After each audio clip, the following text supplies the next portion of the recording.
ओम नमः शिवाय। दोस्तों, स्वागत है आपका हमारे चैनल भक्ति भरा ज्ञान में। दोस्तों, आज की कथा आरंभ करने से पहले मेरी आप सबसे गुजारिश है कि आप मेरे इस चैनल को ज़्यादा से ज़्यादा लोगों के साथ शेयर करें, उनसे सब्सक्राइब करवाइए और आने वाली कथाओं का आनंद लीजिए।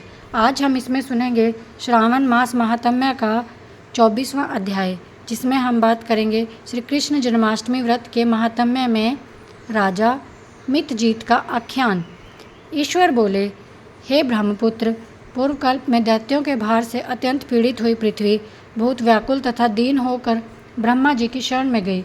उसके मुख से वृतांत सुनकर ब्रह्मा जी ने देवताओं के साथ क्षीर सागर में विष्णु के पास जाकर स्तुतियों के द्वारा उनको प्रसन्न किया।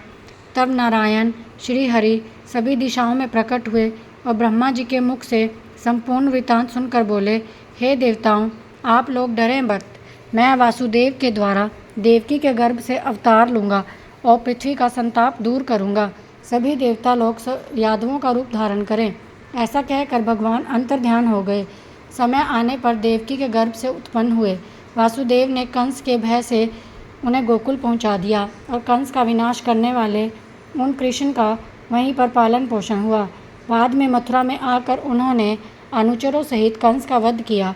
तब पूर्ववासियों ने आदरपूर्वक ये प्रार्थना की, हे श्री कृष्ण, हे महायोगी, हे भक्तों को अभय देने वाले, हे देव, हे शरणागत, हम शरणागतों की रक्षा कीजिए।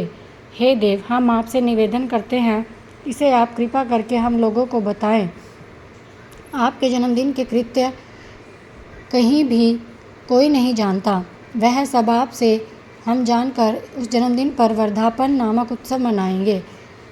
अपने प्रति उनकी भक्ति, श्रद्धा और सौहार्द को देखकर श्री कृष्ण ने अपने जन्मदिन के संपूर्ण कृत्य को उनसे कह दिया। उसे सुनकर उन पूर्ववासियों ने विधान पूर्वक उस व्रत को किया।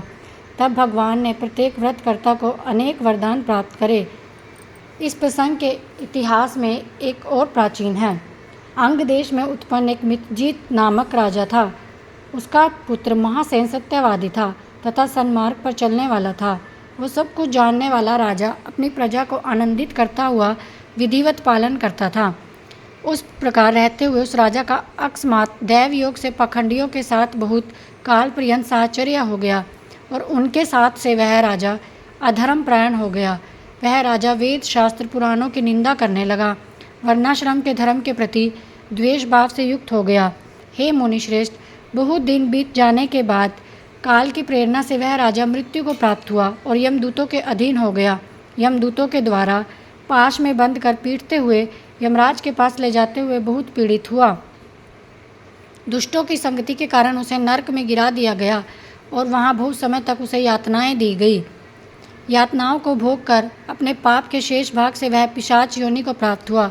भूख प्यास से व्याकुल वह भ्रमण करता हुआ मारवाड़ देश में आकर किसी वैश्य के शरीर में प्रवेश करके रहने लगा।